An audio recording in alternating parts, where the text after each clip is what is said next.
এই হলো আমাদের জীবনমহল। আমরা প্রবেশ করলাম ভিতরে। এই যে হলো গেট জীবনমহলের। আর আমরা ভিতরে এখন বর্তমানে অবস্থান করতেছি। আপনারা যে যেখান থেকে দেখতেছেন অবশ্যই জীবনমহল, দিনাজপুর, কাঞ্চনঘাট, বিরল। আপনারা অবশ্যই চলে আসবেন। এখানে বাচ্চাদের জন্য অনেক রকমের খেলনা, অনেক রকমের সিনারি আছে। আপনার এখানে অনেক রকমের বিনোদন হয়। হ্যাঁ, আপনারা অবশ্যই ঘোরার জন্য চলে আসবেন। সামনে সেমাইয়ের ঈদ আছে, ইনশাল্লাহ আপনারা আসবেন। এই হলো আমাদের বাচ্চাদের জন্য ট্রেন।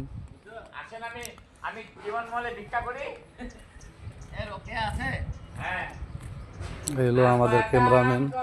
আমাদের এখন শুটিং চলবে। আমরা একটা নাটক, ম্যাগাজিন নাটক করব। এই নাটকের শুটিং চলবে। যে আমাদের রবিন ভাই আছে সামনে। এই হলো আমাদের জীবনমহল পার্ক। এই হলো আমাদের রবিন ভাই, ফারুক ভাই। হ্যাঁ, আমরা শুটিংয়ের জন্য প্রস্তুত।